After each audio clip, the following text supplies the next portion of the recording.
Okay. Uh-oh. I guarantee the Bucks not here tonight. Okay. That was earlier tonight during our pregame show, and now those fans here at Jurassic Park who appreciated it then really appreciate it now because the series is tied at 2 games apiece. We have a series. We have a best of 3 with 2 games in Milwaukee. We are guaranteed a return this weekend to Toronto. Wow. And the "We the North" chant. I see that. Are you not entertained, Canada? That's awesome, man. Great for this city. They don't know that we're kidding. Welcome to Inside the NBA presented by Kia. Ernie Johnson, Shaq, Kenny, Chuck, or 2-2. And here's how it happened here at Scotiabank Arena in Toronto. He started out aggressive, in terms of Giannis. And, getting into the lane, that wall he was able to penetrate, that 3-2 zone. Let's not call it a wall anymore. What it is a matchup 3-2 zone. Yeah, but Chuck made this point at halftime. He scored most of his points in transition. When they set up on him, he didn't get much done. Nope. Marc Gasol canned that 3 and cut the lead to 2. This was a perfect bench game tonight, Ernie. A perfect other game, however you want to say it. This was a perfect game by the guys, the others on the Raptors. Because Kawhi Leonard, not 100%, but this was a 100% better bench effort and others' effort than Toronto. And let's start saying their names, Ernie, because this is a collective effort. And Danny Green, Serge Ibaka, Norman Powell, Fred Van Vliet. Van Vliet. Look at Nick Nurse.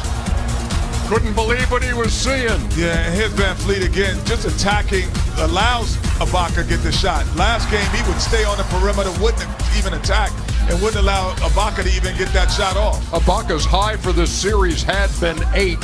He more than doubled it. 17 points and 13 rebounds. Man, I feel bad and you can see how gimpy he's coming up after these plays. Anytime playoffs, no excuses. He got it. Anytime he has to explode, Ernie, he's feeling it. And what's weird is he doesn't have any wrap or tape, anywhere, so you don't know if it's knee, quad, hamstring. Well, you saw him with the heat pack on the left quad earlier in the game. But in the last game, he had something on his knee. He's been bothered by the left knee during the season. And we can tell there's something wrong with his legs because some of his jump shots are really short. This guy Powell was big both games here. He's been aggressive, and then Kawhi still can create space and knock down the mid-range shot. He can make the mid-range shots. He's just not getting the lift on the threes. That's what's interesting. Even on that dunk we showed a second ago, Charles, you saw him hang on the rim for a second to come down that's what gently. Scotiabank is open, Ernie. Oh, very nice. Yeah, you kind of knew it was your night when Fred Van Vliet's three-pointer went in off glass, and then here's Powell again. That was Aaron Walker's like to me. Played very well. We have a different series now, gentlemen. Well, Shaq, we got an A series, but these Milwaukee guys' games didn't travel. Toronto guys didn't travel to Milwaukee, so it's up for grabs now, fellas. 120 to 102. Toronto takes game 4, tying the series at 2 games apiece. On Thursday night in Milwaukee, the tie will be broken. Home team has won every game so far in this series, and for the first time in the series, the bench battle was dominated by the Toronto Raptors, 48-23 on a night they really needed it with Kawhi Leonard not himself. Well, number one, they were fantastic tonight when Kawhi not being himself. But let me just say this going forward. The Milwaukee Bucks are not going to beat the Raptors unless they get back to being the better bench. Plain and simple. Well, how do you be better? That's the question you have to answer. And for me, if you're Milwaukee, I think overall there is a defensive presence that isn't there. I don't think that they're taking the man-on-man challenge to guard Powell, to guard Ibaka, the way they had in Milwaukee. Forget the offense. The offense always comes. But defense is something that should be stable and should be warranted every single night, defensive effort, and I didn't see that in these two games here. I look at it a little different. I have to agree with what Chuck said. Games didn't travel, but this is just two teams taking care of business at home. Milwaukee was dominant at home. Toronto was dominant at home. Now we have the best of three. So if Milwaukee can win both their home games, they will win. If Toronto can steal one, they can win. And that brings up the question: if Kawhi is continuing to struggle physically as he is, are those others on the Toronto side going to be able to go into Milwaukee and pull something off? That's the key, Ernie, because Milwaukee's still in the driver's seat. Toronto has to win in Milwaukee. Milwaukee does not have to win in Toronto. And I'm concerned if I'm the Raptors because he ain't going to get better in 48 hours. And these games going to pile up on each other because he looked great and limpy in the last game. Tonight, he had zero explosion. And you got to wonder how good he's going to be in 48 hours. The one thing, though, Chuck, that they can bank on is they have a slight formula that slows Giannis down. So really, it doesn't become an others game. It becomes a game.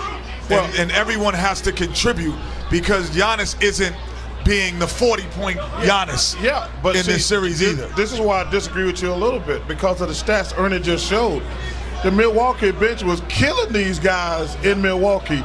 And now, the last two games, Toronto bench has scored.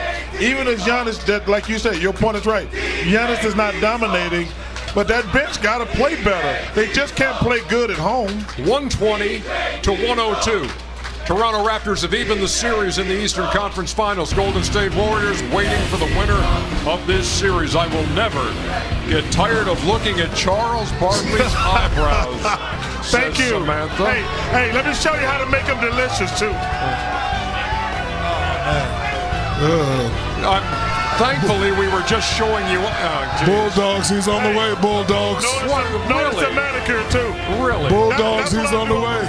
I know you do. Really? Chuck. Look at the manicure too, America. Hey, Chuck, there's a Bulldogs in Toronto if you need the address. Hey, man, quit showing that picture, man. Hey, boo-boo. We're coming back with more on Inside. Live from Jurassic Park. No guy for the straight guy. 65-55 is the halftime score. American Express halftime reporter Ernie Johnson with Shaq and Kenny and Charles. And Charles, you're on a roll when you're picking your guys who you think are going to be impact players. You had Norman Powell last game. You said this was the night for Serge Ibaka, and you've been right. Well, he's played very well. He's really aggressive. He has a size advantage on pretty much everybody he plays against. The thing I like about him the most, Ernie, he's the offensive rebounding. They're keeping balls alive, dunking things, but he's been fantastic. Hey, listen, what's interesting about this first half, I don't know how much Kawhi Leonard got in the tank because the others did their job.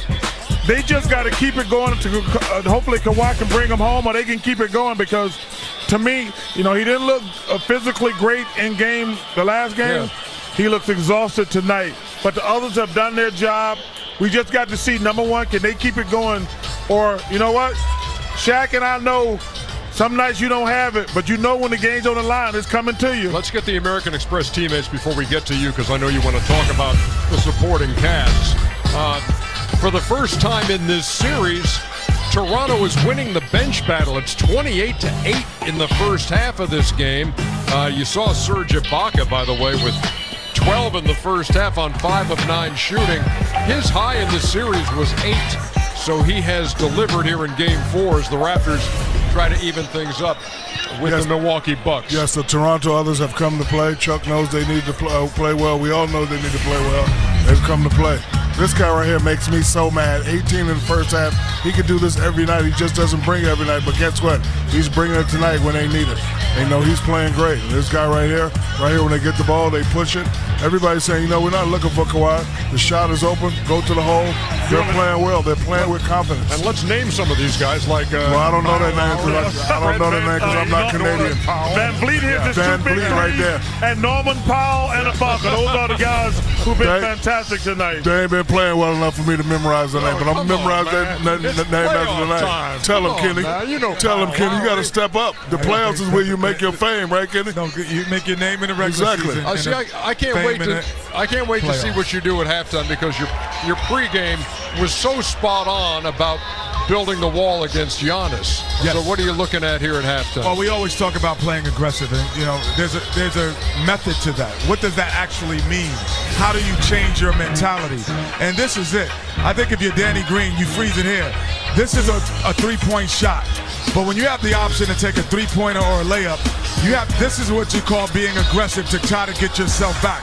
You attack the basket instead of taking the open three. You try for the open layup, you get the goaltending. Again, if you're Ibaka, we've seen this play already. So as it developed and you see the double team occurs, you're getting it freezing here. You're not worrying about the shot. You're worrying about Giannis, because I'm trying to be offensively aggressive, and he's boxing out as he's on offense. Keeps the ball alive. Not once, but twice, he gets the dunk. And again, if you're Siakam, what you can have is an advantage, and you freeze it here. Let it go. One more second, and it gets back to Siakam. So he penetrates, freeze it. So now, do you take a wide open three, or do you attack Middleton? Every time you attack Middleton and you make them play defense, that's the difference in mentality. What makes you aggressive? What was the hell Ilyasova doing on that play? He's tripping. Why did he run to a guy who was already covered? Yeah. Hey, can we talk about, before we run out of time here, let's talk about what you saw from the Greek Freak when this game started, because he was ultra aggressive. Yeah, but those are all layups, and that's when he's at his best in the full court. I mean, you let him get a head of steam. Oh, it's a wrap. Yeah, this is a wrap, Ernie. Yeah. Ernie, one of the things that Giannis is going to have to learn. Well, there's that wall we talked about. And this guy's got to knock this shot down to open the wall up. Yeah, but there he is on the baseline. But listen, he's going to make layups and dunks. Yeah. See, Kenny needs to get on the baseline so he can score. But the one thing he's going to have to learn to do, Ernie, you don't have to dunk it every time. Stop it. You can shoot a little floater. There's a guy over here that says, you can get a floater. He is so determined to get to the basket every single time, Ernie. He always ends up getting himself in trouble trying to make hanging shots over 3 and 4 guys. You can shoot a little floating layup sometimes. He had 11 in the first quarter, 14 in the first half. No field goals in the second quarter of this game. 65-55. Can the Raptors tie the series here in Game 4? Live from the 2019 Eastern Conference Finals, you're watching the American